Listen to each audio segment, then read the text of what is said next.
Hey, this is Taylor with Believe in the Run. I wanted to let you know that the podcasts are getting their own channel. As we continue to grow, please search and follow BITR Networks on YouTube and Instagram to find all of the podcast related content. If you're looking for the shoe and gear reviews, you can find those on believeintherun.com or search Believe in the Run on YouTube and Instagram. Thank you for your support. Here's the show. Give a good stretch, got my laces tied. My trusty podcast by my side. If you want to talk fun, it's the place to be. Yeah, it's the drop, DROP.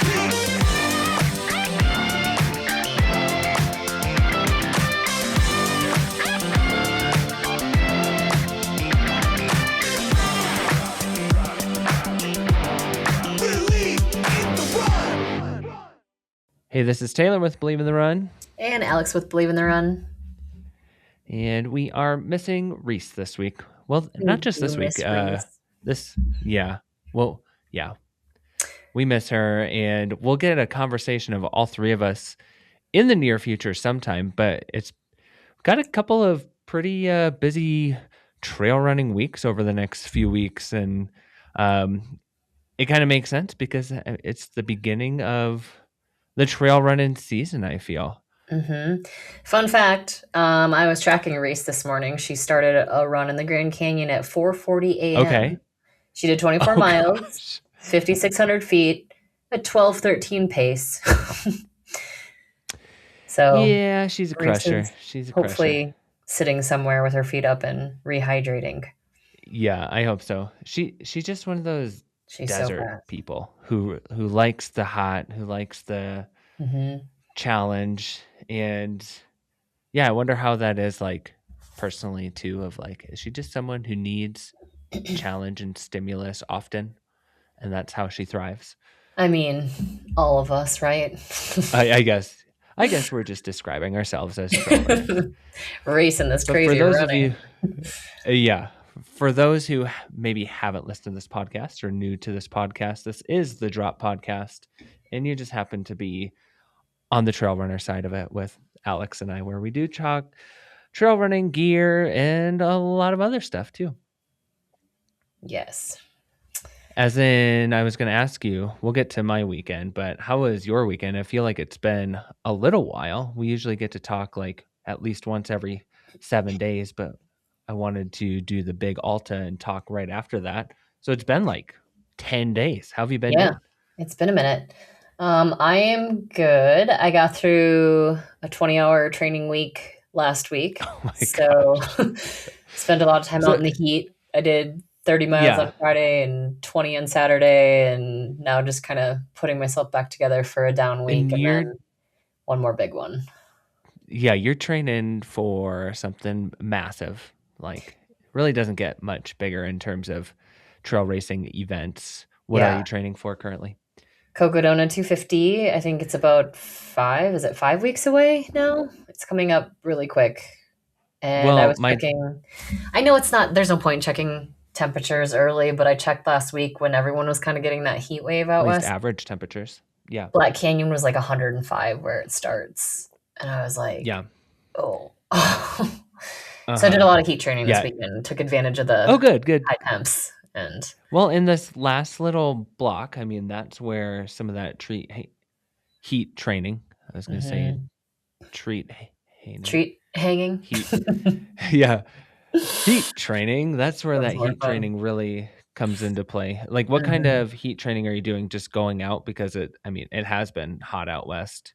Yeah, I mean, Friday, Saturday, I was out for so long, there was really no avoiding the heat. So I started early to get a little bit of relief at least. And then the last couple hours were like 80 degrees, full sun, and kind of tested the sun shirt. I'm a In big fan of sun March. shirts now. Like I used Yeah. to, like Midwest, it's humid and you don't necessarily benefit from having more clothes on, You but don't want long sleeves. no, Yeah. because you're just damp the whole time. So Mm-hmm. I wore like a John G Sun Chaser super light color sun hoodie and had water with, I was just talking to Jared about this, how I just like kept one bottle of just regular water and just would like spray down my arms and my hat, and it helps so much. Yeah. So I'm going to be wearing probably that for Cocodona. Yeah. And like, there's a lot of research and really specific like suntan lotion or sunscreen that you can put on. Like, but you have to get a certain kind to allow your skin to like breathe as it wants to, sweat as it Yeah. wants to too. So I've always been kind of weird about sunscreen while being active too, Mhm. because I don't like putting chemicals on my body the way it is. And if Yeah. it's not going to allow a truly active body like operate in the way that it wants to, that's where like, yeah, I could sun hoodie it up all day. I've been Yeah. testing one from Patagonia recently. Just got one from Path Projects. There's also like an Outdoor Vitals one. And the nice thing is they just have often are like super lightweight and breathable. Yep. Well, So and it they dry really well. transitions into the evening really nice too because you just pop that Hmm. hood up, and once you dry off, it's just kind of like you Yeah. layer over it. And yeah, I've Hmm. been really enjoying it. And running in the Alta Mesa 500s have been, I think that's going to be, I know I've said this before, but I'm pretty sure now, can say with a little more confidence that'll be my main shoe for Cocodona. Yeah. I mean, who Max Jolliffe, he won the Moab 240, and based on our recommendations, he wore the original Alta Mesa 500, and Oh, yeah. that was the shoe that he wore the whole time and swore by it. I don't know if he still wears it. There's a lot of shoes that have come out since then, but the Yeah. second version is even better. It's It's lighter, super solid. Yeah. more bouncy, like just such a nice shoe. They really executed on that one. Kind of road to trail, but you'll be on mostly lighter trail. Yep. Yeah. Yeah. I think it'd Hmm. be great.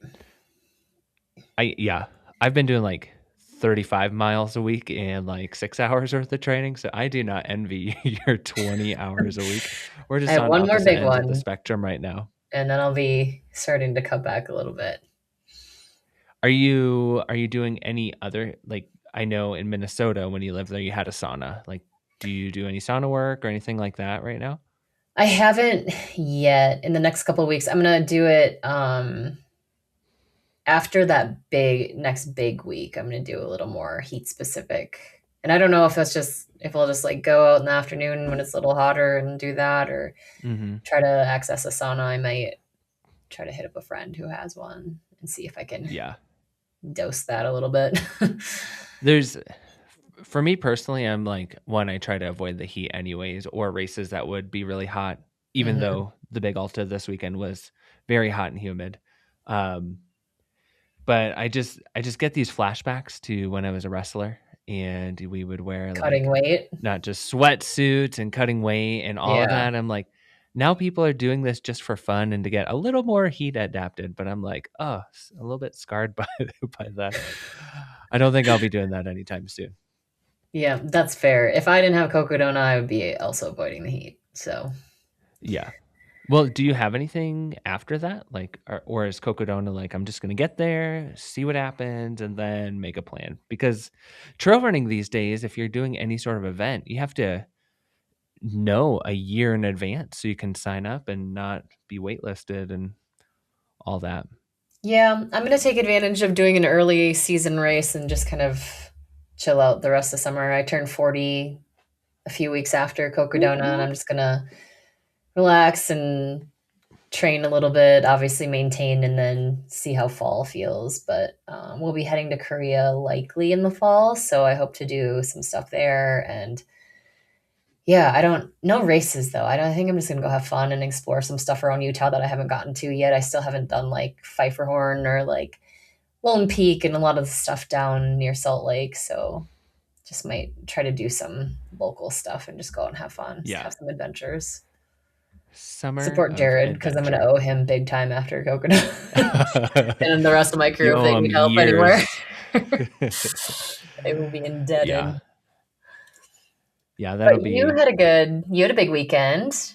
You Yeah. Well, when you said you're turning 40, I'm like, no, who else turns 40?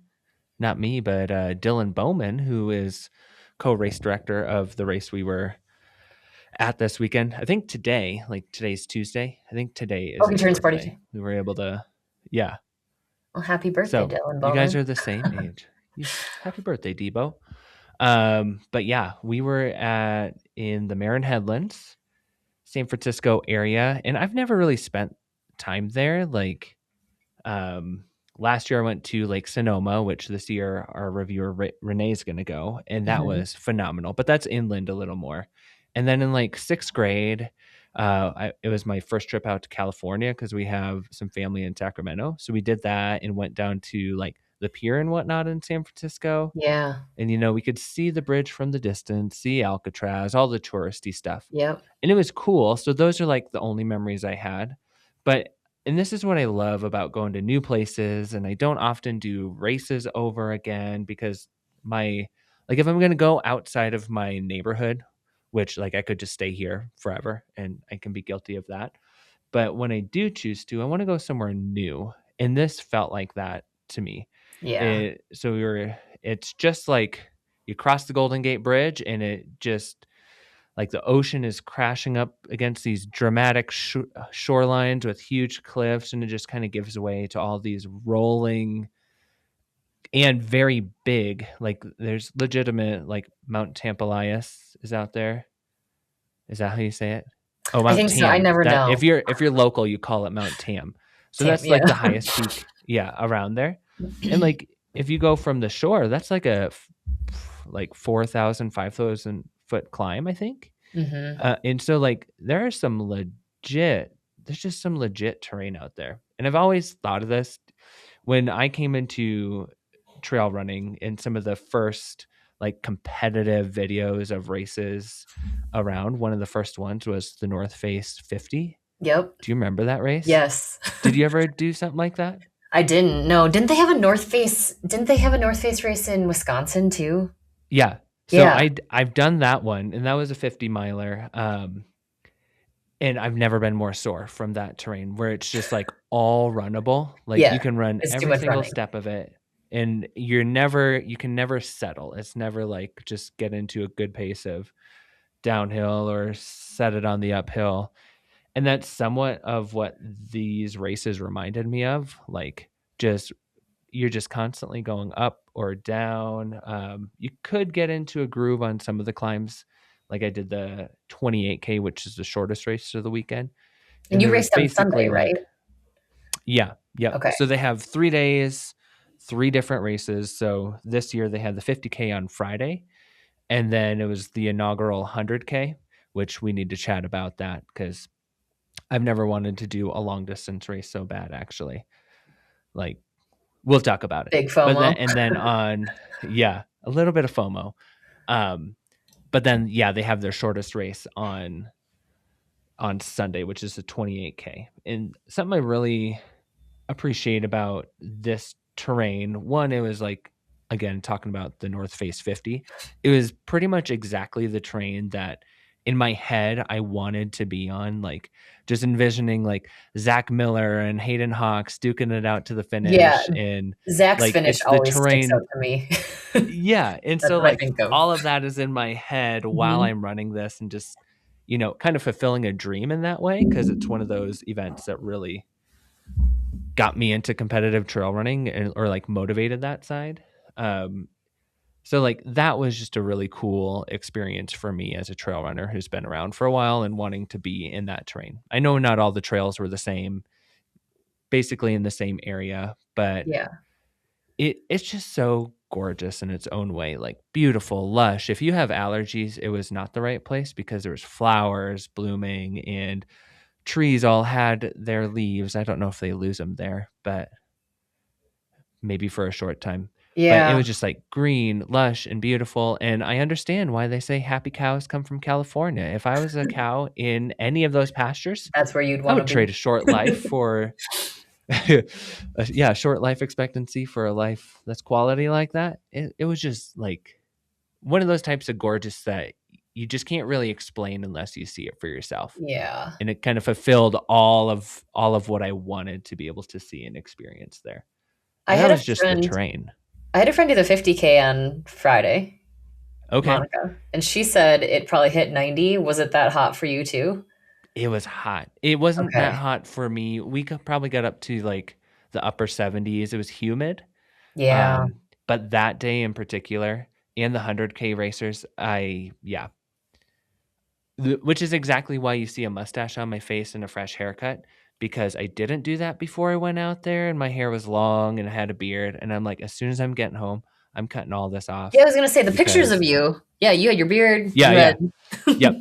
No, I was just hot standing around, and I have really thick hair and whatnot too, so I yeah. always feel the heat a little bit more.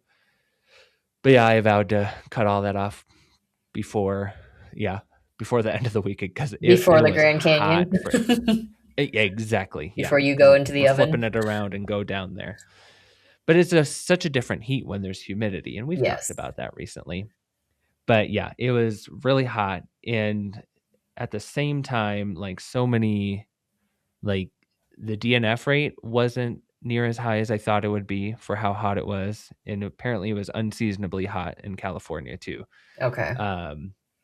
And like the times, they're obviously with the inaugural 100K, they got course record times. So 28K, both male and female course records fell.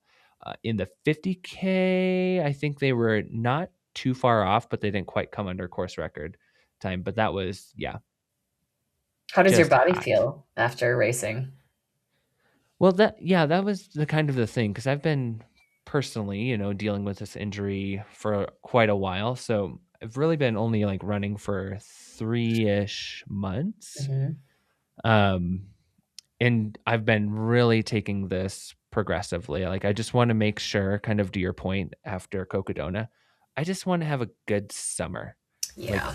that's my big goal for this year. I do have a couple more races that I am signed up for, but overall, I just want a good summer without injury, just to be able to train and have fun. And I know that's how I'll personally gain fitness, Mm-hmm. if the rest of my body can hold up. And my body held up really well. It was one of the first times that I've raced where I really had no clue what time I was going to be able to run. Yeah, I was And gonna so, ask, did you and have a that's, goal or were you just like, let's go have fun, see how I everything feels?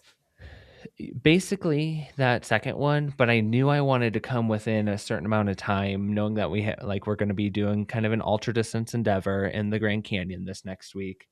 I just wanted to be progressive with my long runs that I've done.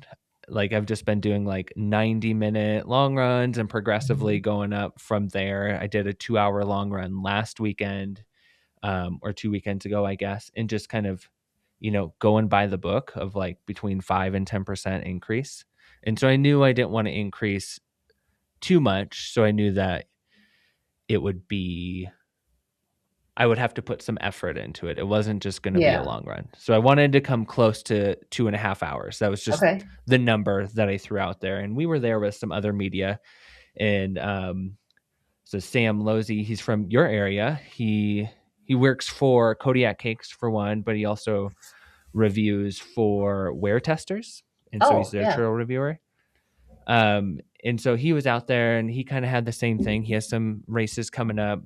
So he just wanted to get a good effort in. And so I just threw out the 2.5 hour number, and we're like, well, let's just go out and see if we can do that. Did you run with people? You ran with him? Yeah. So we just ended Oh, up running okay. the whole time together, which was Oh, wow. fantastic. Like, great dude. And we spent the whole weekend together adventuring, just being able to experience the Big Alta. So, on these media trips, which I'm going to pause here and kind of describe the trip a little bit. Mhm. When we go on these media trips, as opposed to like, it's work in a sense, but not necessarily when we're contracted to like, we're going to do a shakeout run, we're going to do a recap video, we're going to host this event. It's kind of takes on a different dynamic when we're just asked to come as media to experience the event itself. And so Solomon brought us out there, or me from Believe in the Run, and then there were some other media outlets, which I also gained an appreciation for PR companies and like their PR companies outside PR, who have always been phenomenal to work with. But also they work really closely with Solomon to try to get a good mix of media out there. So I appreciate that. Of like, we have Seth Leroux, who writes more. He has a Substack and writes more about the outdoor industry. We had a couple of shoe reviewers. We had Brian Metzler from he's with Ultra Sign Up now, and then like Jonathan Levitt, who focuses more on like the elite level athlete side. And so just a really good mix of media out there. So we're all out there just to experience it from an experiential level, like get the vibe of the race, see how Salomon's integrating themselves with the Big Alta and with like Dylan Bowman Run Free Trail, and Daybreak Racing is the organization that puts it on. So we get to kind of see just So like kind of is it peer Daybreak? into all levels of it. How does that work? So Daybreak owns the race. Dylan's a Yeah. race director?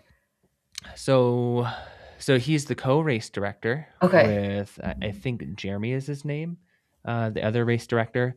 So what Free Trail brings is more of like the media attention Sure. and kind of the creative storytelling of the races. And this is in Debo's backyard. So like literally the 28K is just his big training loop.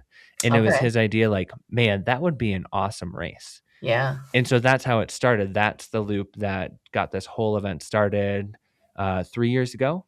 And then they added the 50K last year. And so, and then the 100K this year. So they're just kind of stepping up every year. And what I appreciate about it is like, I did the 17K. I would love to come back and do the 50K. And I don't always feel that after races, because a lot of times, like going up in a distance, it's just kind of like to achieve a distance and have an option for that distance. This was Yeah. like, okay, we have this 28K loop, but there's also this other loop you can do that would make this more challenging and give you just a really beautiful experience too. So it's not just like a little out and back to tag more distance. It's like adding to that banner route that he had before, and it actually adds something. And so like it would be great to go back and do the 50K. And then the 100K is basically that 50K loop, but then you add another 50K, but it's not just doing it twice, not just like adding out and backs again. It Yeah. has a different start line. Everybody had the same finish line, but it's the 100K itself starts down by the Golden Gate Bridge. So like in the city or just outside of the city. So you're across the bay from the city. In the dark, you start there, and it's just a really cool aesthetic. Like you start there, and it's one beautiful route that ended up being around 100K. And so it's just like, here's the most aesthetic route. You start from there, you get to go on the Dipsy Trail, which is kind of infamous in the Yeah. area for those who are like doing the Dipsy race or the quad Quad Dipsy, those yeah. kind of things. Yeah. Mhm. And so you get to experience a lot of those trails along the shoreline, and just like beautiful and dramatic. And then you drop down into Stinson Beach, Yeah. which have you been in any of these areas? I had Yeah. never. I've been like, we've explored a little bit out there and like done Point Rise and spent some Okay. time in San Francisco. I love that area. Yeah. It's like so incredible. And just being able to like, we went to on the 100K day, we went down to Stinson Beach. So there's like a mile 22 point something aid station. And then we were able to follow the trails kind of like in and out of that aid station just to explore it as our Solomon shakeout, Yeah. which was more of an adventure. I can tell you more Yeah. I about it saw a you little bit, guys but scrambling around in some of those videos. yeah, yeah. I saw Dan Green being But cautious going down something, and I'm like, oh, what are you up to? yeah, and it never shows it on video of how like kind of sketchy it was. Mhm. But yeah, just being in that area and experiencing all that.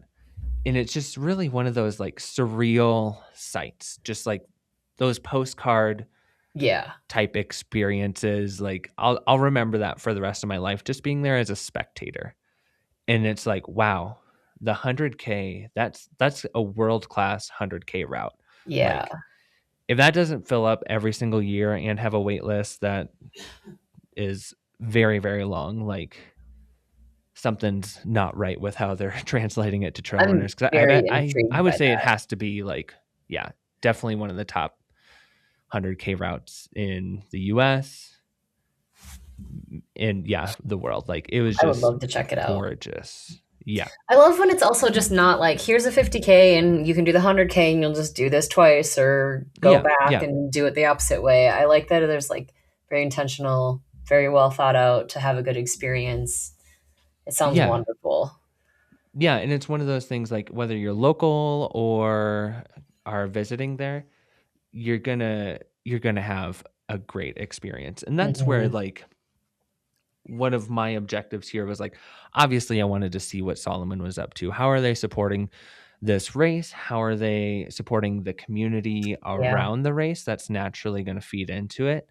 And gear as well. We got to see Yeah. some really What did cool you run gear coming in? up. What Yeah. shoe? So I ran, okay. So most of the weekend I ran in the SLAB Ultraglide 2, Okay. which is right here, which is meant to be there. Ooh, it kind of I feel like your we shoe we don't has get like to. a salt on it.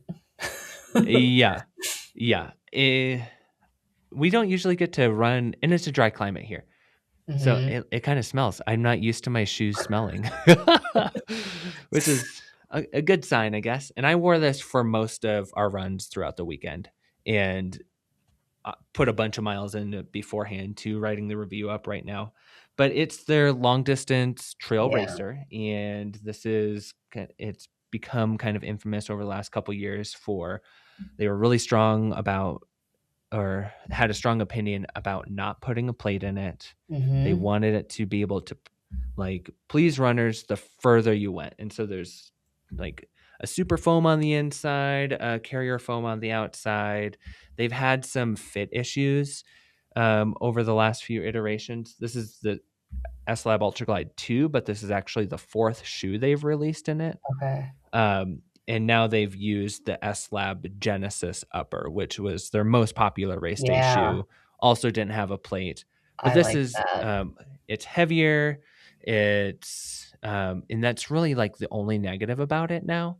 Whereas like fit was an issue in all the others to some extent. The Ultra Glide Dust has the booty on it, but fit was much better because of that booty. But then it was, heavier and less breathable. I feel like they finally nailed it with this iteration. Hmm. And they just tried and tried again, like pretty quick off the bat. Like they had it in production. Okay, this was prominent among users. We're going to adjust it immediately. Then they came out with the 1.5 in the dust. And then it still wasn't as comfort oriented as we wanted. So we're going to actually adjust the upper that everybody has been asking and wants. Hmm. Like, can you imagine if they would have done that with something like the Hoka Tecton X3? Right. Can you Like, imagine the responsive? I know, yeah. Yeah. Yeah. I love And that. so I'm like super curious about that props to one. Solomon for just keep going after it. And I'm sad you didn't get this one. I'm gonna see if you can I still get this know. one before race day. Because this would be my option. If I was doing the 100K, this would have already been on my list of potential shoes Yeah. with all the others out there, plated or not. Just Would you do a it's a 100 mile in that shoe? Would you do absolutely. lead build in that shoe? Yeah. Okay. I I saw think Ryan well Sands it did Cocodona last year wearing that shoe. Yeah, exactly. So I think, especially for those nuts who might be going the multi-day thing, like has a broader fit than any Yeah. Solomon. This new upper that has a matrix, so it's really breathable, a really nice integrated sock, Yep. and it's like padded over the top here. I feel like a lot of I racers know. miss that padding, and it's just really nice. All of the iterations so far, I know they've really nailed this underfoot experience. Just adjusting the top has made all the difference. Yeah, it looks so But good. that's not the one I wore for race day, but I wore all weekend and it was wonderful. So look forward to a review for that one. But I wore one that looks almost identical. Probably also smells not too bad. Bad? Not too bad. Um, this is the SLAB Pulsar 4. So this is their lighter weight race day option. And we kind of gave it a mixed review for some fit issues again. Mhm. It had some really nice. It's a controversial shoe in the sense that it kind of switched categories that it was previously in. It was like Yeah, that it low to the ground, grip it and looks rip it. different. Now, yeah, now it's still a very lightweight shoe, pretty solid fit, which is what, Salomon has always been known for. Just adds more stack than most people would anticipate this line to have. But I appreciated it because the 28K had like 4,000 feet of gain, Yeah. pretty mixed terrain, very like pretty much every step was runnable. And so I wanted a lighter shoe that I didn't really have to worry Oh, about running up. Yeah, I kind was of that from this gouged it on weekend? the foam there. It wasn't from this weekend. That was from when I was reviewing it before. And so that was the Oh, only issue, one of the few issues that I had. Yeah, and on the backside here, yeah, like that I looks don't like have very my many dog got shoes get gouged like that. Yeah. So this also has a couple layers of foam, and so it kind of has that whiter foam is kind of the carrier, and this red foam is the it. lighter, more super foam. So you do get, it's much lower stack than the SLAB Ultraglide I was talking about, Yeah. but you still get that like energy foam, energy release responsive in that way, and it's lighter. The grip isn't wonderful on it, but it worked for these dry California trails. But it was actually a really great option for that distance. Did they change My the my heel feet, collar from the one? yes, Because that looks yep, so different than what I got. Yeah, like really early yeah, on. So that collar's changed. It actually fits really nice up here. The only issue, and I had this during the race too, when we put in a review, when you're going downhill, this tongue kind of sinks forward, and Yeah. if you don't have it tight enough up top, Well, it kind of it disappeared it just down. causes some issues. Yeah. But overall, it performed really well for that style of race. I could have gone on more technical stuff, for sure with this, but it just worked really well. Just kind of that track spike type Hmm. shoe for that distance. And so I was really happy. 2.5 hours in this. We ended up coming in at like 2:23. Okay. And so we almost evenly split it, which yeah, Dang. it just felt good to like have old man strength to He's back. like You're back.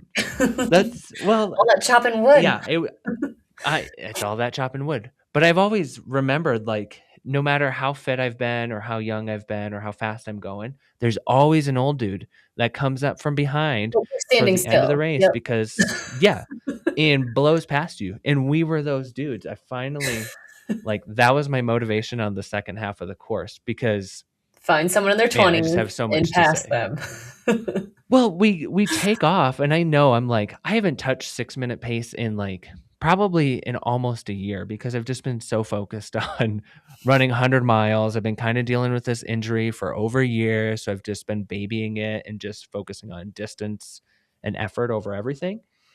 And so, but when we started, so I knew I wasn't going to be starting off with everybody, but there's like 40 people Do who people took go out off. really hard? They went out hard. I went out Yeah. with at like a 7 flat pace, 7:15, and there's still 40 people in front of me. So Sam and I were like, "Oh yeah, we're gonna mop up." However, however, that wasn't exactly the case. We definitely passed probably like, I bet you we passed 15 people or more throughout the race. Your And there's last 3 basically, miles were in the sixes. You're 6:42, 6:33, oh, 6:29. well, I mean that was Well, old you man had strength. That's all I can other attribute it to. miles in the 60 or in the sixes. This is so unrelatable, Taylor. Yeah. So it ended up being like I don't want to minimize our effort. I know I wasn't trained enough to really race, and I'm actually glad I wasn't because I wouldn't have had the same mentality going into it. Yeah. Um but yeah, what I was really impressed with is that we didn't catch as many people as I thought we would. And there's basically two major climbs, but then you have little punches within there, whether you're going Yeah. up or down. There's like some rollers in there that can That really mess second with climb you. looks like a big one.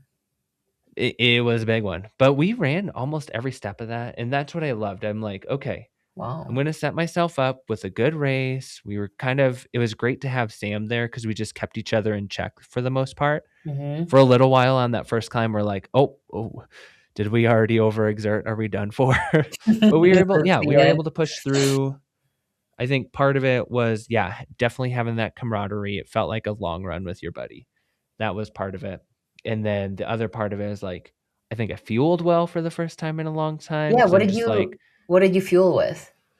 Yeah. So I usually use Scratches, like high carb drink mix, but this time I Hmm. used Tailwind. We had that available to us. And I had one other time tried the Tailwind, but not in like a workout or long run, just like tasted it for flavor. So I'm like, okay, why not try Yeah. it? And that worked So you tried wonderfully. So this I first had time race day?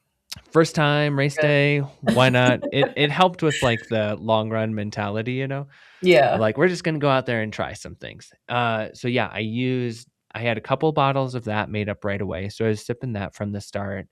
I used Precision Hydration actually sent a big box of stuff. And so I used some of that like last weekend. So I tried that over a couple of runs and it Is was that settling fine. unflavored? Does it have a That flavor? one, it might be unflavored. I have a Okay. box somewhere. Um, I also haven't cleaned out my running belt, so they're probably in there too. But so I had 4 of those gels. So I just planned, okay, 2.5 hours. If it goes longer than that, I'm kind of screwed anyways. So I just planned for 2.5 hours. So I need a lot of liquids. I knew that. So I had 2 bottles, one in my raid belt, one handheld of the drink mix. And so that was just going to be a constant flow. Every half hour, I did a gel and I alternated caffeine and then a non caffeinated. Hmm. And so those had 30 grams of carbs. So I probably got Like around 150? probably about 70 grams of carbs per hour. Oh yeah, total. And I didn't Probably crap my pants. So that's good. good. Always a Which, I win. mean, initially starting off on these trips, we just get the finest food. And shout out to Nikki from Outside PR choosing the You hottest eat spots. If you seafood? need spots around around San Francisco now, I got you. Well, actually, Nikki has you. I'll just tell you exactly where we went from Nikki's recommendations. But I don't eat a lot of beef, and I had a big burger the day before. I just couldn't not get it out of my mind. So I felt heavy from the start. So I'm like, Yeah. this could be yeah, along with trying some newer hydration or carbs. I'm like, this could be a recipe for disaster. But about halfway through, I'm like, okay, I actually kind of feel good. I feel like this is the David Roach approach, though. I feel like he goes and eats like a massive burger and like a whole bag of tater Yeah, tots the night yeah, before. So I feel like if it it worked out. works for him. Well, and what also worked out is that one night we had a private chef at our house and Oh, just it was phenomenal. that sounds Date, wonderful. Medjool date ice cream with some like candied pralines. Oh, Oh my gosh. so good. Yeah. You poor Thanks, Solomon. I thing. really appreciate that. I know. Yeah. But for the race, I mean, yeah. So then I had at the one recommendation I would say for this race of like, if you want to open it up to more different diversity of trail runners in terms of like experience level and for the pace that you're going to be out there, there's only one aid station for the 17 miler. Oh, Um, what and mile? so you kind of had to plan, and it was like right around mile 9. Okay. And so you get a little over halfway in terms of distance, but then more than halfway in terms of like duration Hmm. left after that. So it's you if you don't plan it right, which I'm glad it worked out for me in this case because we were able to sustain our effort basically um, without blowing up. It worked out for us, but that was basically being able to split it, and I was just doing handhelds and bottles, Okay. in a belt, and so it worked Did out you for wear, us. But it was it the Pulsar belt or which belt? so I actually didn't wear. So I have a Salomon Aero something belt that I Okay. wear pretty much daily just for my phone. I didn't wear that. I wore the Raid UL Oh, you did? 1L belt. Okay. But Solomon's coming out. They're either coming out or have. I think it might be available now, but they have a brand new SLAB belt that looks really nice. And Sam wore it, and he really enjoyed it because there Does was it have one a little sample more there. structure? It does have more structure, and it's a Okay. little wider, but it's also like a softer, stretchier. I don't know about stretchier, but it's a softer material. Like I Okay. have if anybody's been in the Satisfied Justice Dyneema Justice belt, it's Yeah, kind I've of tried like that one. that. It's an in between, and so which are both great belts. The Raid belt, that Justice Dyneema Satisfied belt, are both like top in their class. And they, based on Sam's feedback, that it seems like it'll fit in between those two, basically, in terms of like feel and what you can fit. And so I'm keen to try that for sure. But yeah, overall the race. Have you tried both Raid belts? Yes. Yep. Okay. Is the 1 liter, is it less structured or is it about the same? It's less structured, and I actually like that for race day scenarios and like shorter long runs. And day to day. That's when I use day to day too. But yeah, both are phenomenal belts. Yeah. So yeah, I had a good setup. And again, like I wore the Pulsar 4. I'm trying to think of the other gear. And then we had some of their newer gravel line on. And I don't remember the shirt or the shorts. The shirt gave me a little nippy chafing. I just should have lubed up a little more in those conditions. I don't know that it was necessarily the shirt itself. But it was really nice, breathable material, laid really nice on my body. And same with the shorts. I was surprised that they weren't abrasive, because it's kind of like this medium thickness material, but it was just so nice. They were really nice shorts. I need to figure out what the names of those were, because they were. Did you wear your underwear? For race day too. Didn't wear my underwear. If I was going to wear half tights, because I don't wear underwear if the shorts have liner in it. Oh, okay. But don't worry, I lubed up my thighs. Good. That's the worst. You come home with thighs that are burning. Yeah. Burning. I've done that after races, and I'm like laying in bed. I'm like, nothing can touch. My arms can't touch my sides. Yeah. Nothing. And I need space. There were other parts of my body. My nipples were tender, and between the cheeks. Do you tape your nipples? Don't they make little bits for you? Oh. They do, but I never do. But who is it? Somebody. Well, was it Thomas? Somebody had a marathon picture, and they were in a white shirt and just like blood coming. Was that Thomas? Oh, I think pretty much most of the Believe in the Run crew has had that. I know Robbie's had that. I think Thomas has had that. Oh. You better bring him some Band-Aids this weekend. Oh, I'm going to bring some Band-Aids. I didn't bring the normal lube that I do. I just do the Body Glide stick. That's always worked the best for me. And so that was, it was just a great race in terms of like, I had the right gear. This shoe option was like, this category of shoe is kind of becoming underrated. Sure, on some of the smoother road sections, it would have been nice to have a little more foam, maybe a plate to assist you, but this did fine. Like my feet were a little sore after, just because this is on the lower end of stack, and I don't usually go that far in a shoe like this. But if I had trained in it, I would have just been just fine. But yeah, overall, I was happy with the race, even though I didn't go in race mentality, and I'm glad I didn't, because I actually probably performed better because I was going to say, I think it's probably better that you're just like, let's just go see what happens. I feel like that's always when things go better for me. Yeah. No expectations, just go. Also, you still ran really fast. Yeah, I mean, I think it was all mentality, and certainly, so like in college, ran track and field, and I was always more motivated by the relays. Like there was a couple times I made nationals in individuals, but I just wanted our relay to do so well, and because I could always pull my best for my buddies. Like that's just part of me, and it kind of felt like that, of like, we're just out here trying to execute well because we got our buddies with us, and get each other we got through. some and we were matching, so we had like these neon green shirts, and so we got lots of comments of like twins, like everything about us except our socks was matching. That's awesome. So twins, highlighter boys, neon boys, a lot of different stuff. Probably, I bet you 20 different comments along the course on our outfits. Well, good. You kept other people entertained too. Yeah, exactly. Yeah, and it was like keeping it fun pace, like being able to cheer some people on, like that are a couple switchbacks ahead of you, or like you just pass someone and just like encourage them to like, come with me. We were able to help along one of the lead women to just kind of pull her along. She was ahead of us for a while, and just kind of pull her along on that really tough last couple of rollers. Did she Yeah, it pass was you at the just, end?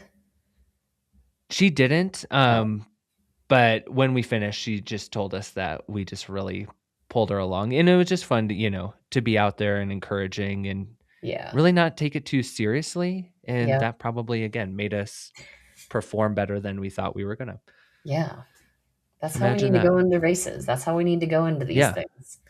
You remember that come I Cocodona. know. Okay. I'm gonna try to Highlighter boys have will fun. remind you. I'm gonna need those. Keep texting Um, me. There'll be 4 or 5 days you can text me. yeah, I'll all the time. Yeah. You're going to get annoyed at me. I never text otherwise, and now I'm just showing up in your. Right, all of a sudden. Sorry. I did want to highlight a couple of athletes, though. We were Mhm. out there. So Dan Green was out there, winner of Cocodona course record last year. Salomon athlete over within the last year, and then also Grayson Murphy was out there. And when like we kind of live in areas where there's a lot of pro runners, and we've Mhm. been in places and know people who are just of that caliber, and you just always want them to kind of be the people that you imagine them, or like the way they carry themselves. Yeah. And I never met either of them in real life, but they were just those kind of people. Like Dan's just this boy from West Virginia, just kind of unfiltered and fun. And then Grayson's like this really soft spoken person, thoughtful, world champ crusher. But they were And both there as she sang Solomon with Solomon athletes. really recently too, right? Yeah. And so that was super unique. And I interviewed her while we were there, and it'll be attached to this episode. She signed with Solomon when she was in her second trimester of pregnancy, That's awesome. Yep. which is so amazing. Like, I mean, who knows what postpartum will be like Yeah. for her? And I mean, she seems to be doing all the right things to set it up, but you just never know how Mhm. your body's going to respond, or how long it's going to take to get back to that really world class athletic side of yourself. And Right. so, like on Solomon's end, like sure, that's a risk in terms of performances, Right, they're both but supporting it her in the also training and understanding that's exactly. not everything. Yeah, I think it's great. And so this ties really well into this. Like, I'm just a reflector. So it usually Yep. takes me like a week to kind of reflect about these types of experiences Yeah, and what we same. saw. And of course, they're treating us really well, and they want us to see all the best in it. Um, but it says a lot, and it mirrors kind of this move by Solomon and this partnership with Grayson. And that, like, I think Solomon is a lot of brands, I should say, but also Solomon is kind of going through this reformation as we Mhm. step into this globalization of trail running. It's all coming on a much bigger, broader scale, and people who have provided goods for, or companies that have provided goods for trail running, have never had to be so thoughtful of who it needs to include. Yep. And so like those bubbles are growing. And so it really hit me this weekend, like, sure, they could sign Grayson as an athlete in in pregnancy, and as almost like a publicity stunt, but Right, I don't get that look sense how we're because supporting it's women. Right. yeah, Mhm. yeah, because it's backed up by a few things, but it was a big visual being at the Big Alta. Like, this is truly one of those like world-class events, like in terms of logistics and course and like all that kind of stuff. And that comes from the experience of Debo and Daybreak. But they also recognized, as in Solomon also recognized, that this is one of those unique events that also matters a lot to this local community. And it's very grassroots. So it's like I talked about it with Mammoth a little bit, but Yeah. even more so with this particular event, the Big Alta.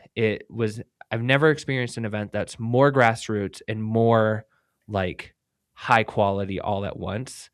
like you can just sit together with people in lawn chairs afterwards, and it feels like everybody, everybody's just hanging out, like kind of in the Mhm. parking lot, on the grass, small vibes that way. But Yeah. it's everybody from the best of the best in the world to those who are trying this for the very first time. And I would imagine that pretty much everybody there had a great experience because of it. And so again, like it says a lot about Salomon and where they are at currently and the identity they're trying to form to invest in a race like this in a multi-year contract Mhm. and invest in athletes who are in different phases of or different seasons of their athletic endeavors like Yeah. Grayson.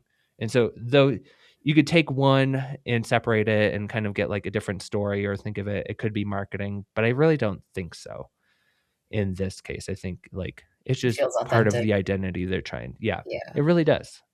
And so yeah.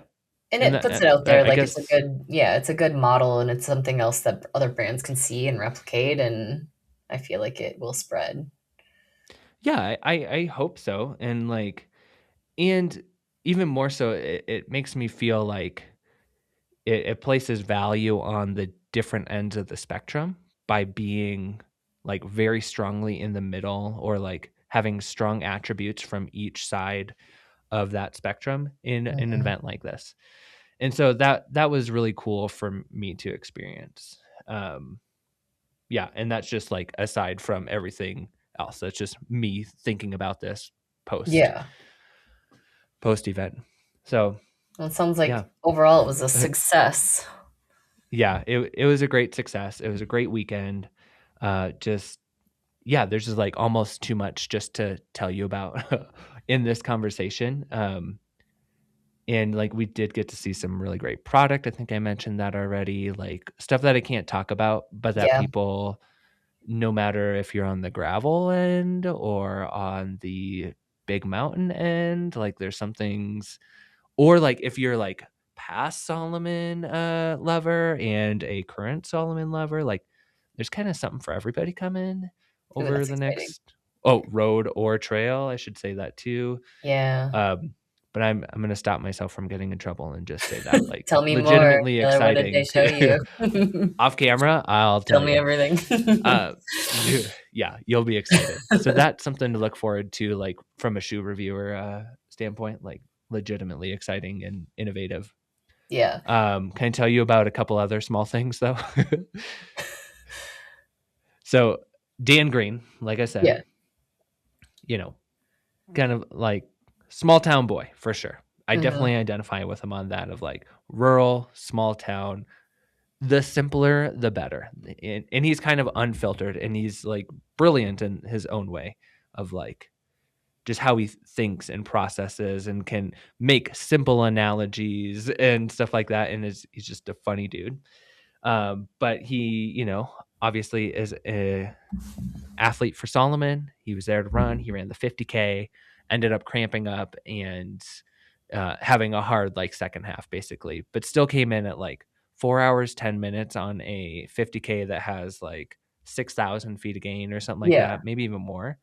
I can't remember exactly, but a tough day and in that 90-degree heat and humidity. And he finishes, and I knew he was going to actually run in the Aero Glide for gravel, which is their gravel shoe, their road base, the Aero Glide, but then Mhm. has more tread on the bottom and a kind of gravel specific upper and lacing system, which I've put more miles in this shoe over any other shoe this year, just because I legitimately love it. And it's been a really nice, easy day, long run type shoe. Um, Versatile road trail, kind of anything gravel. He raced in that shoe? Um, and he chose this to race in. Okay. And in the terrain, I think they also have the Aero Blaze, which is slightly lower to the ground, basically Mhm. the same formula. And I think I would have taken that one over this one. But he's also worked at a running shoe store for a long time and still does. Okay. So he's like, I just want to test it. Feels good. I train in all the time. Like, let's test it out. He didn't have his pair though, so he was wearing a demo pair. He wore a Seriously? demo pair of these for race day. And oh man, that just kind of tells you a lot about him. And he's like, yeah, they did Go with the wonderful. Like flow. Yeah. and he so that was kind of funny take from the weekend, and just like the limited experience I've had with him and getting to know him, like, Mhm. man, very on brand, but so cool, of like, and also a testament to how versatile this shoe is. Like you can Right. legitimately pick it up, you can go long. It's a versatile shoe and made to be that. So I guess Yeah, I tested feel like and that reviewed by personality Big. trait is what makes him, or what allowed him to win Cocodona. Just like, just Oh gonna go sure. with it. This is what we got. Yep, we're just gonna Have you do seen it. his recap video of Do or don't. Cocodona where he he does this thing where when he would leave the aid Like stations his later in the own race, bargain boys. he was so Uh like stiff and like in just bad shape, because late, and he would yeah. just lean forward and start almost like what looked like trying to like do a stride, but his body just like Mm, wouldn't do it. So it looked like the goofiest thing. But he would like, to get I'm gonna himself have to going again, go. he'd just start like moving his arms really fast and like just kind of Yeah. hobbling along. And I'm like, oh, I wonder if there's something to that, to just like get yourself turning over again. But Well, it was really he's funny. kind to of a watch. tall, slender boy, and I'm sure to get Yeah. those levers going. But Yeah. yeah, He would just kind of lean the forward day and after start the falling. race, yeah. So his race was Friday, Hmm. and so that was fun to experience. And he just had such a good attitude, even though like I think he took 5th overall. Some like the course record went down, and some very like notable athletes ahead of him, and he still did well despite being crampy for like Hmm. half of the race. But the next day, we went down to Stinson Beach to cheer on athletes at the 100K in the 100K race. And so we were all just going to go for a shakeout, just like really nice. And he decided to come along. Grayson came along. And so there's a group of our whole group basically, and those two. And he was doing the same thing of like, Just like, we're going uphill. And he's just like, he was being funny about it, but it was like, man, I can tell that you're really sore. yeah. Obviously, like I'm still sore a couple days after a 17-mile Yeah. race. But he was doing that, and then it eventually turned into like we were going up the Dipsy Trail, cheering on runners, and it's like, oh, look at this little trail down there, and this is very much like how I operate. And we were supposed to be like 30 minutes or 3 miles, something like Yeah. that, something chill. Ended up being double that in terms of time. But we're like, oh, look at this big tree hanging out by the big tree. Oh, let's take Hmm. this trail down. Maybe it'll loop around. Oh, wow. We're like Doesn't up look on this around. road that's way above the beach. Hey, there's a Yeah. trail that goes down. Let's go down it. And so I'm pretty sure he was cursing our names for all this as he's just like Limping hobbling because along. he's so sore. And then we have poor little Grayson Murphy, who's in her 3rd trimester, but also just like, yeah, we can go do that. Yeah. And it Just was chill, going with the it was a flow. great adventure. But just so soft spoken, and yeah, just pulling these two along, and they're just like, why did we agree to this? I'm sure. But we ended up finding this really cool rock. And so like you take this single track down to above the beach, probably 100 feet above the beach. And then there's this like a little peninsula almost that just can like a very thin single track worth of dirt that Okay. connects the shoreline and this rock. And then you can climb up on this rock, and it's flat on top. This huge rock. Like we could have fit probably 20 people on top of this rock. But it's just like goes out a few couple like little sketchy moves going up, and definitely on the way down. But yeah, both Dan hobbles up there, and then Grayson Murphy eventually, Taking she her made out it there look too. effortless with this, baby in her belly. But just like, happy go lucky, just getting up there. That's And great. so definitely was kind of, we called it a shakeout, but it was a little more than we all bargained for, Little but adventure, yeah. totally my kind of adventure. Well, that sounds lovely. I really want to go check out that Yeah. 100K course. I feel like that could be a really fun spring Yeah, race. I think it needs to be on people's bucket list, especially if you've been curious about that area. Like, get Mhm. on the registration right away, and then figure out logistics after. Right. But it's one of those that like I don't even desire to do 100K at all, but I'm like I need to go back and do that race someday Yeah. in particular, and I would gladly go do the 50K or the 28K again. Yeah. My It's one of friend had a those you great can kind of experience with the 50K. She said it was yeah, wonderful. She said there was like even though there's flowers and it was just beautiful out there. oh so gorgeous, the flowers, the Like little smells. poppies and all these. Yeah. Yeah, yeah, I was really really surprised. So much more green than if you need just like a spring race just to get out of whatever winter you're in. Or Like, just the desert landscape that we live in. yeah, exactly.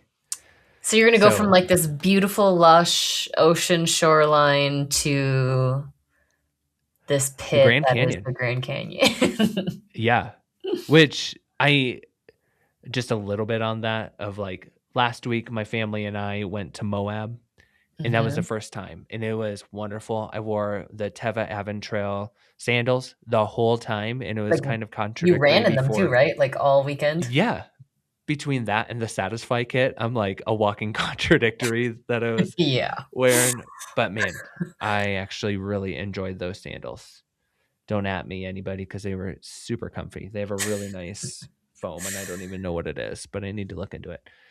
But yeah, so it's just cool because like my house, we're right at Rocky Mountain National Park, which is where Mhm. the Colorado River headwaters is.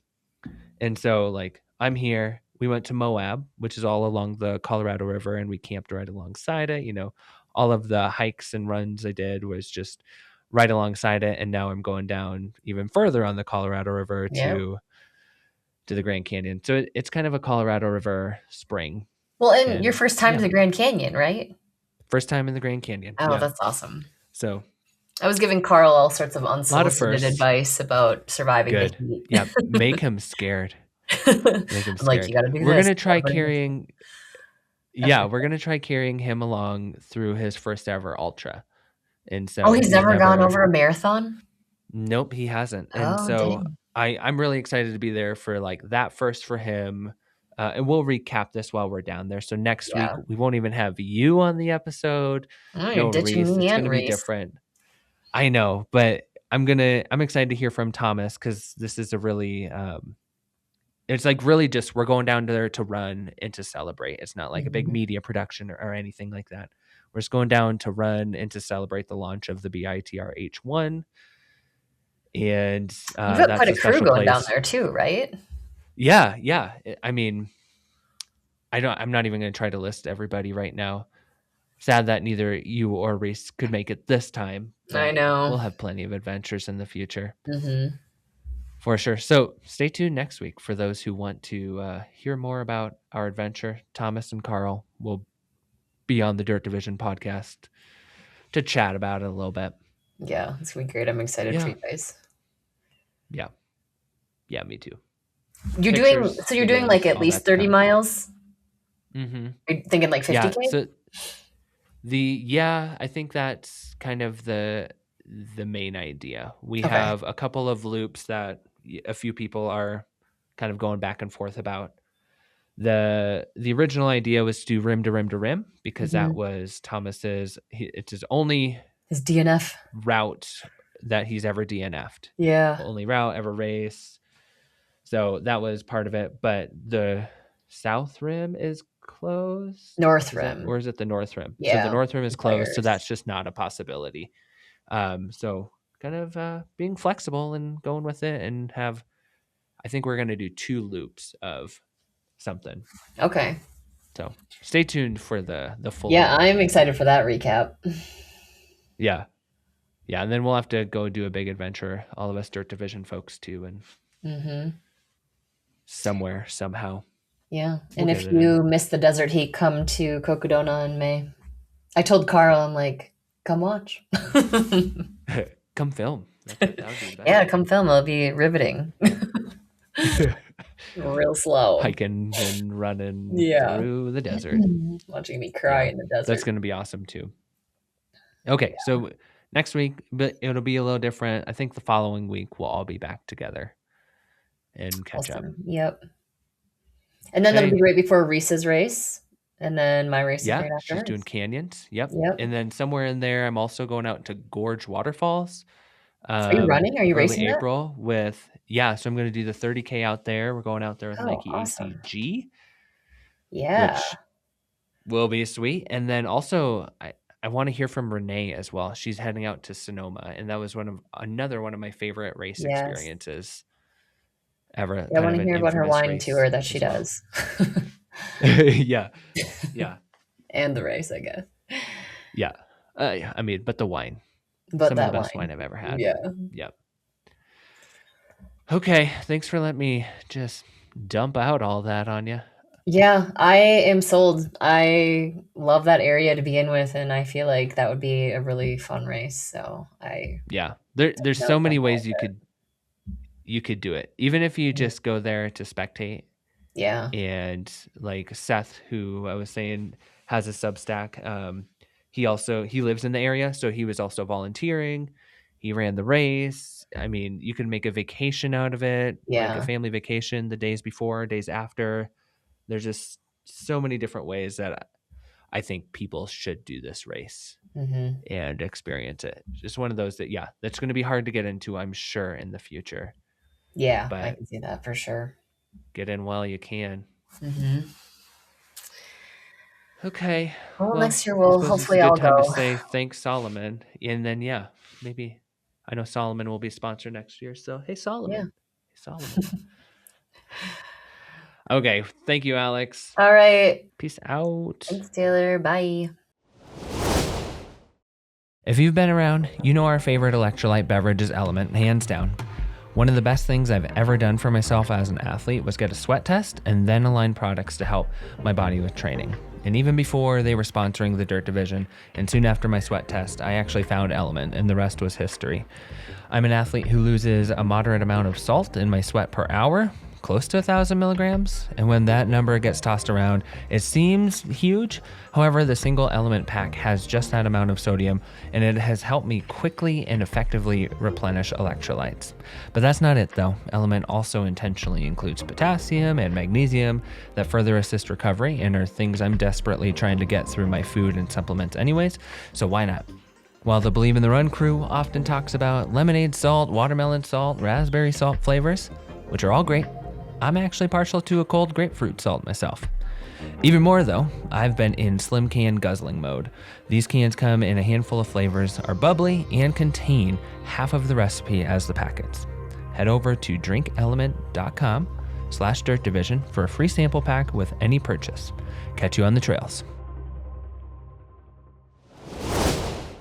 Hey, this is Taylor with Believe in the Run, and today I get to sit down in person. Usually we do this miles apart over the internet, but I get to sit down with recent Salomon athlete signee, Grayson Murphy. Welcome to the show, Grayson. Thank you. Thanks for having me. Yeah, I mean, we're here in the Marin Headlands. I've never been here. Have you been here before? I have, Okay. but it impresses me every time. Gosh, so. I mean, we're looking out. We got this sweet pad, thanks to Solomon, and we're looking out at what is called the East Bay, and we're about the same age. Did you grow up getting the East Bay magazines? My sister did. Okay. Yeah. Yeah. I mean, that was everything. When that came in the mail, it was like the kids' version of window shopping, I guess. Yeah. Yeah, I wanted for everything in there. sports. Yeah, exactly. And the only place that sold track spikes. Oh, I mean, for me, like I couldn't go to, they didn't have them at Foot Locker or anything. okay. Yeah. I didn't know that. Yeah. Did you grow up in a, I didn't run in high school, so Oh. I was not in the market for Holy track cow. spikes Okay. in high school, but Wow. Okay. So this is weird for me because, I mean, I've been a track fan, a trail fan, and I mean, I followed you on all those. I mean, road running fan too. Like you're one of the few athletes that kind of traverses all these different surfaces really freaking well. And so, wow. Okay. Well, let's just go there. How Okay. did you get into running then? It actually started here in the Bay Area, so you What? really teed me up well. I played soccer growing up, and we played other sports too, but kind of And focused. then you realized soccer was actually kind of boring, Yeah, right? I did. There's a Yeah. lot of soccer athletes. There are, yeah. Why do you think that is? I think you get really fit because you run around without really knowing it. Yeah. And I think you get really strong too, maybe. Okay. So a little less injury prone. Okay. I don't know. Yeah.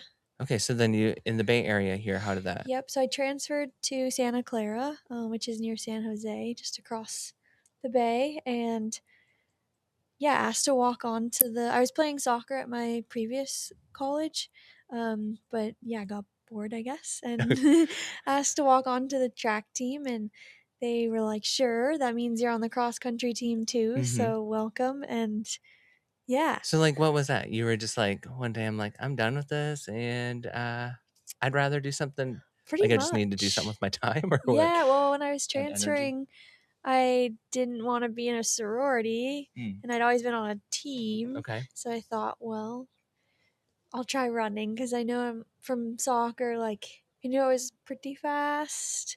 So I was like, how hard could it be? And thought maybe I could be a decent runner. So then, how does that work in soccer too? Because I did not grow up playing soccer. Like, I know there's offense, defense, different positions. Yep. But like, how did you realize like you're fast? You're just out kicking all these girls, and you could continue to outkick all these girls often, basically. Yeah. Okay. Yeah, my main move was outrun them. Yep. But in like conditioning too, I would always be like the fastest on every team I'd been on. Okay. Other than in high school.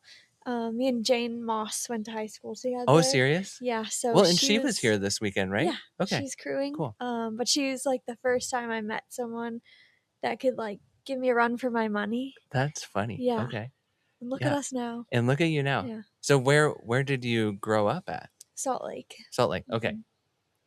So, yeah. Yeah. And what are you guys eating there? Is that are you eating the brine shrimp out guess of so, the yeah. Great Salt Lake? Is that Lots of salt. Yeah. Yeah. Okay, you got your minerals, all Yeah. that, and that produces We're hydrated. runners. Yeah. Okay. So then you walk on. Was that the story of like you walked on and had immediate success, or?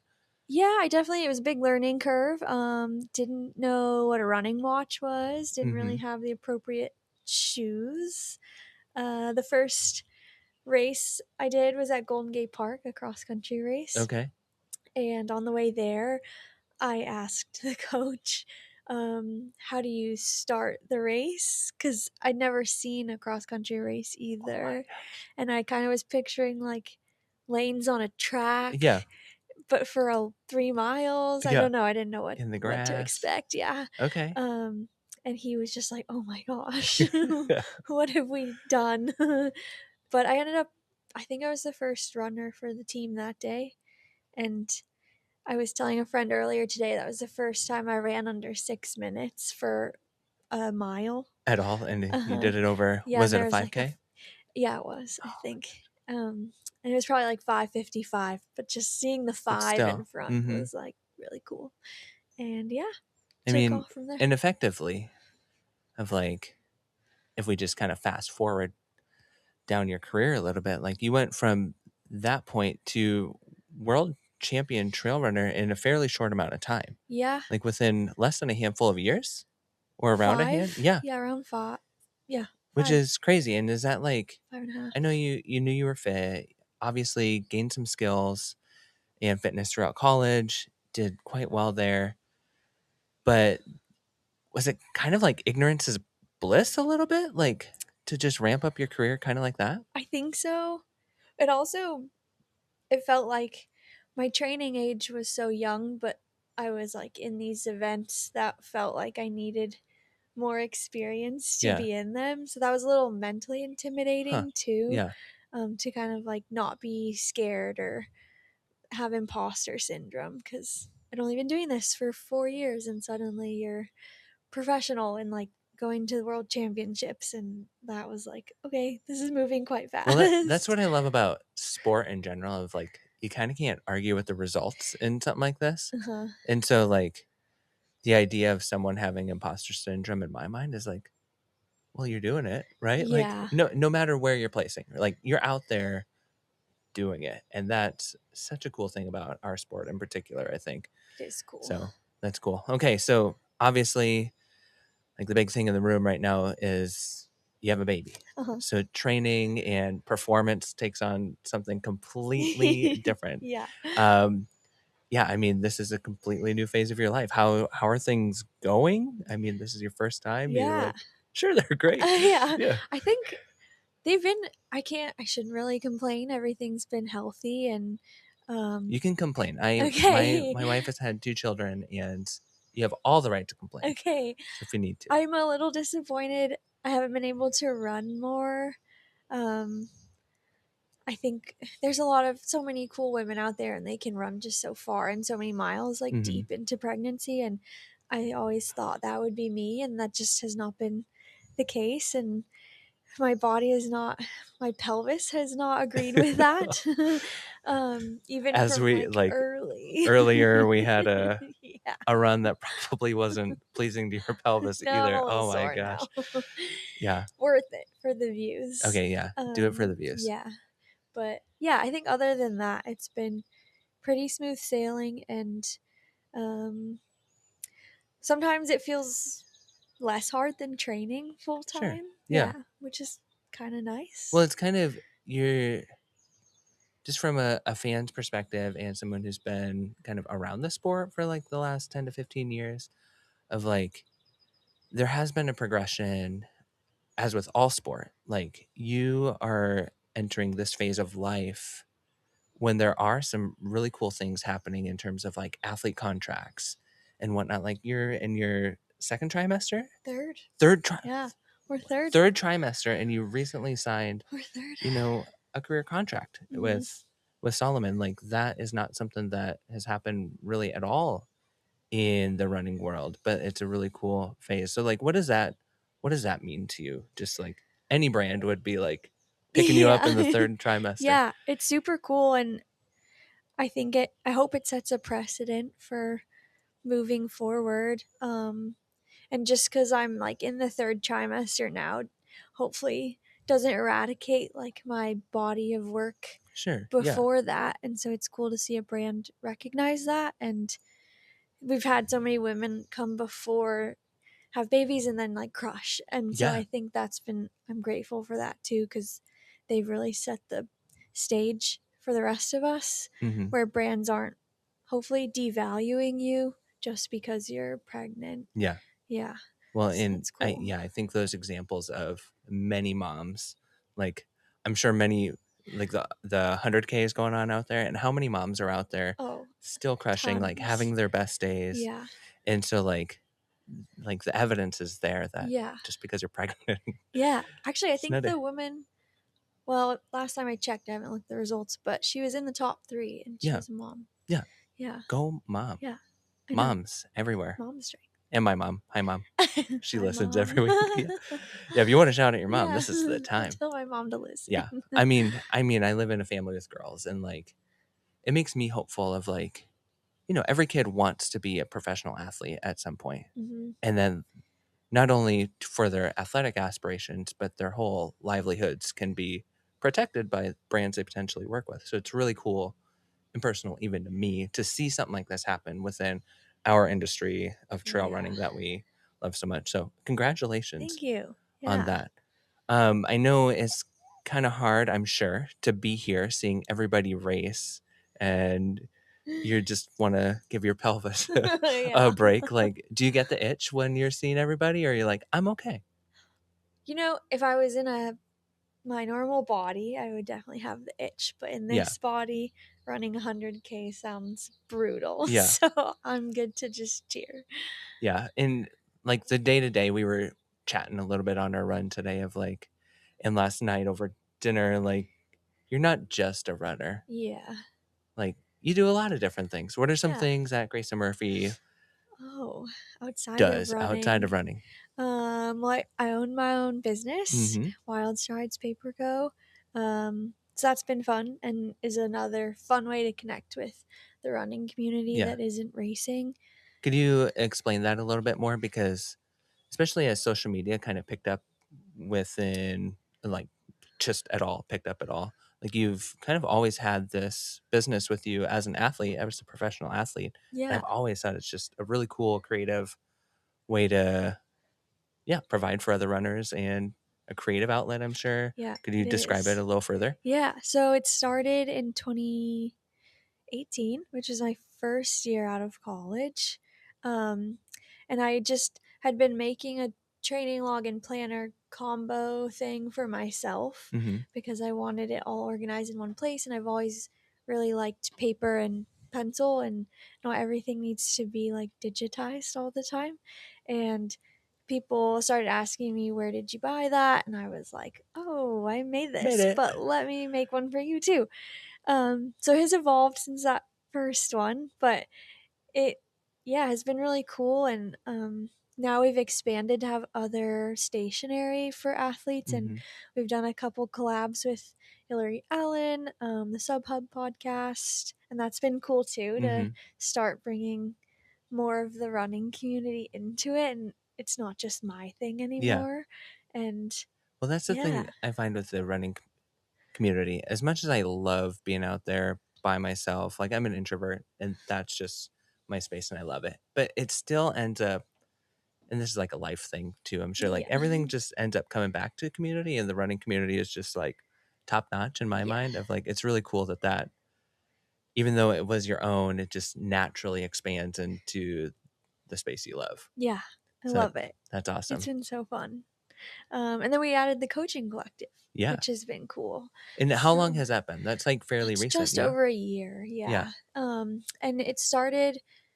Courtney and Courtney Coppinger and Rachel Tomychek were the first two coaches, and I was kind of just running the back end of things for that. And then in December, I started coaching. I have 5 athletes. Is my limit right Mm-hmm. now. But it's been super fun, and yeah, we all really like coaching and try and help people, and we try and work with athletes that want to work on like all terrain too, Mm-hmm. to give them some of our experience and share that. So it's been fun. Yeah. Really cool. And as you use the word all terrain, you are one of the few athletes and definitely like a pioneer, especially for some of the athletes that are just coming into our sport now. Like it's possible, Hmm. like legitimately possible to have an elite level on multiple terrains. Is that something you hope for in the future? Because I mean, Yeah. Solomon's now a brand that can provide product for you that would support that. Yeah. And that was pretty much my biggest uh, thing I was looking for, I guess, when I was looking at brands and going through the contract negotiation stuff, was I only want to work with a brand that has good products on the road and trail Mm-hmm. side, because I have big aspirations for both, and um, it's pretty necessary at this point in the game with shoes and shoe tech that they need to be like at least competitive Yeah. in those spaces. So yeah, that was kind of one thing I really pressed on, Mm-hmm. and Solomon really fits the bill. Well, and that's the thing of like in my line of work where we just like focus on the product so much. There's a lot of brands that do a lot, but there's not a lot of brands that do a lot well. And so that's Yeah. something that we're noticing with Solomon in particular. Mhm. Like obviously there's things to work on and to become better at, but they legitimately have top tier products Yeah. in any category, whether you're hiking, trail running, Yeah. road running, like Mhm. it's there, and that's a pretty cool space for them, I know, and to be able to pick up an athlete like you who can perform.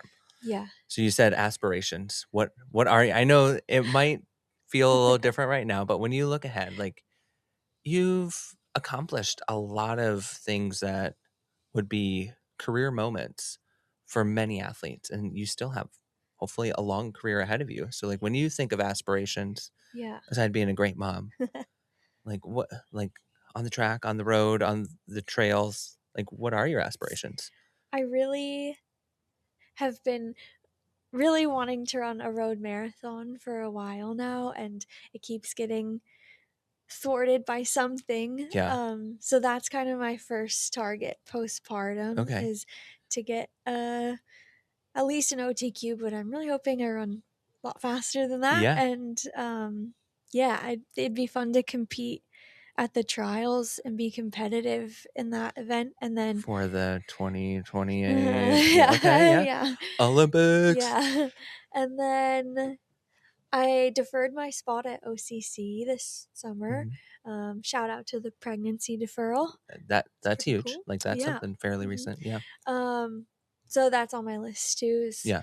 I've never been to UTMB weekend, so that'll be cool, I Yeah. think. Yeah. Yeah. I mean, I have been and I haven't raced, but it's insane. Yeah. Yeah. It's something to behold. Sounds really cool. Yeah. Do you think you'll still get to go maybe this year? I don't know. I mean, I suppose you'll have a baby. Feeling it out. Yeah. We'd have to bring the baby for Yeah. sure. But Hey, family trip. yeah, First family it trip. could be fun. Oh. To Switzerland Yeah. or France. All of it. Yeah. Just go.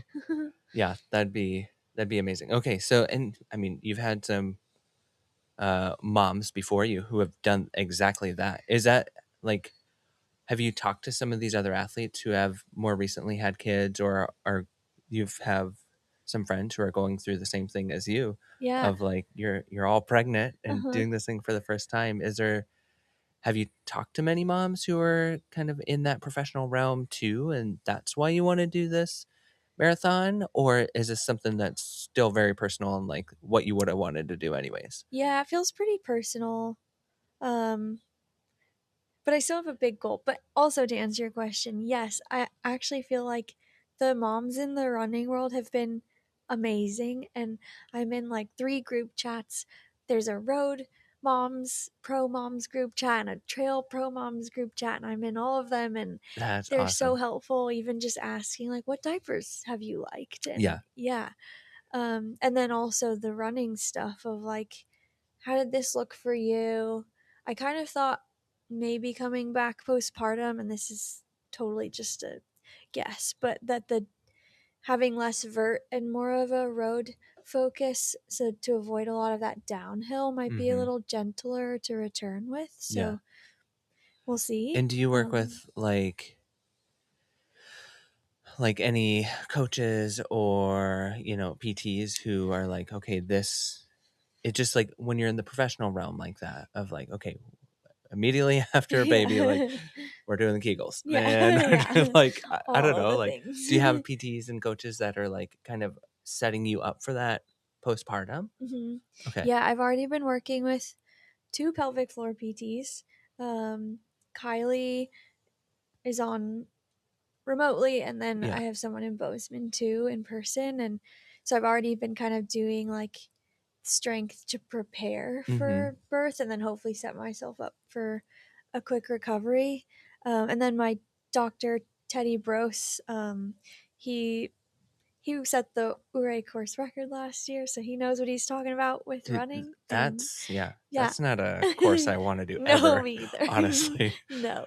But yeah, so he knows what he's doing, and trusting him, and that like we can start to talk about like walk, run, return to run when it's appropriate. So I feel like I have them in place, and Yeah.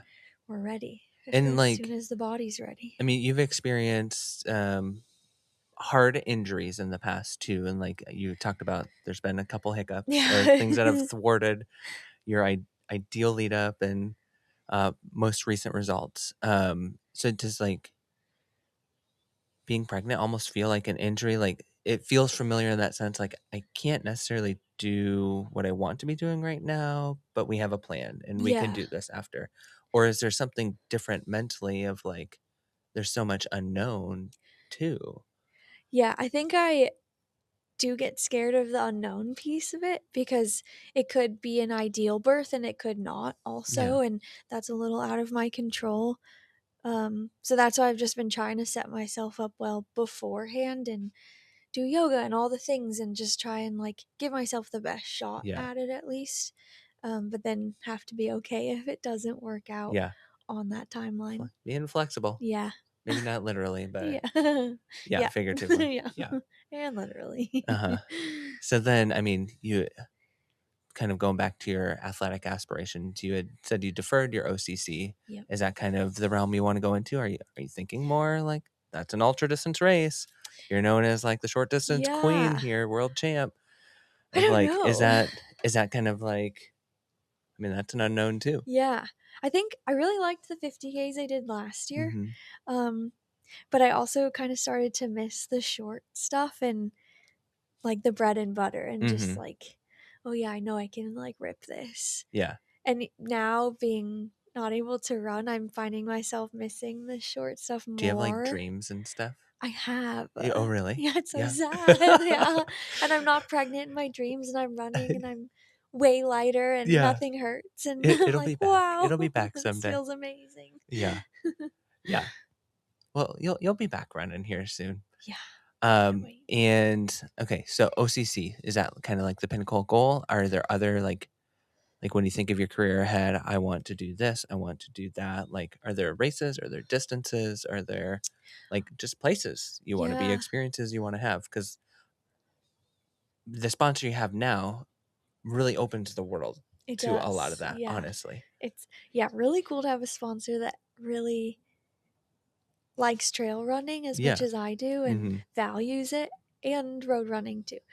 Yeah, I guess I'm intrigued by Western states. Every time I watch Okay. that, I'm like, that looks fun, even though it's quite A really long. warped sense of fun, I let me know, tell you. yeah. I like how runnable it seems Mhm. and fast.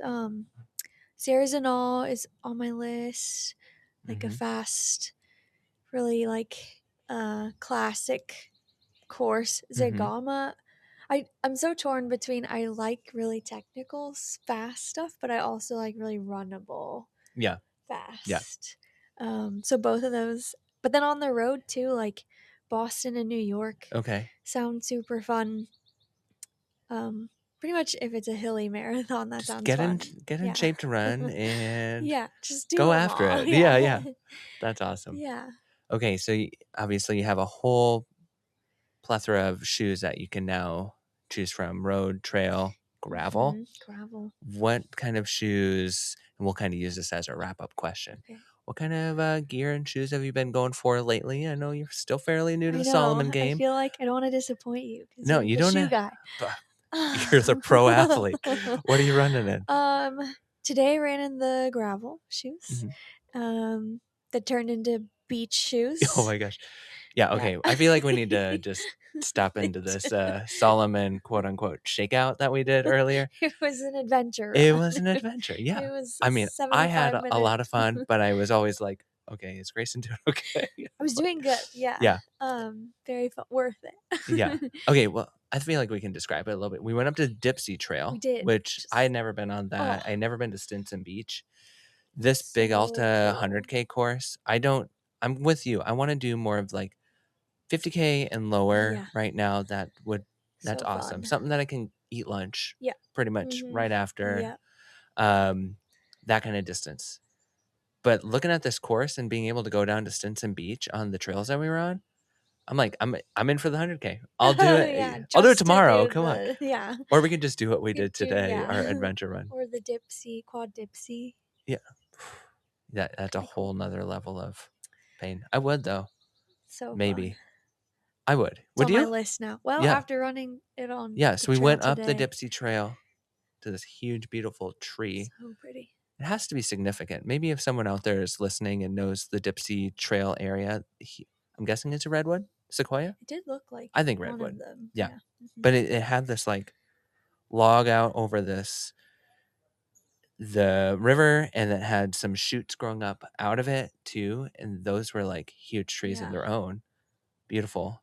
And then where did we go after that? Then we ended up on the road for a second and found a cool little cove near Stinson Beach. You make it sound like we just bopped onto the cove, but we Yeah, we dropped down a lot. yeah, dropped down a lot. We got some bad directions. Yeah. Well, maybe just more adventure minded. Yeah. Shakeout. We climbed a cool rock. Climbed a cool rock. Yep. I am really impressed on all the things you did today with a baby in your belly. Because I'm like, wow, that was an adventure, and I don't have a baby in my belly. But it's extra adventure. I was wearing the Aero Glide Gravel 4 too. Yep. It worked. It worked It was for great. pretty much. Yeah, I didn't slip once, actually. Yeah, no, I didn't. I was expecting to on some of was that too, stuff. yeah. I mean, we were on beach, we were on road, Sandy, smooth gritty, trail. scree field. Yeah, I don't even know if you can call that a scree field. There's some gnarly terrain that we won't tell your doctor that you were on. Fine. Okay, it's fine. You're Well, fine. he ran right, so Oh yeah. Okay. Yeah. He's messed up in He's his own fine, way. Yeah. I really don't understand that race. Some people are like, it's the best thing ever, and I don't like vert that much. I don't not think that much. Yeah. that would That's crush crazy. me. As the world Yeah. champ. Yeah. I don't know. Okay, well, Grayson, congrats on Thank your you. recent signing with Salomon, baby on the way, and thanks for sitting down with us on the drop today. Thanks for having me. Good stretch, got my laces tied. My trusty podcast by my side. If you wanna tuck run, it's the place to be. Yeah, it's the drop. DRO.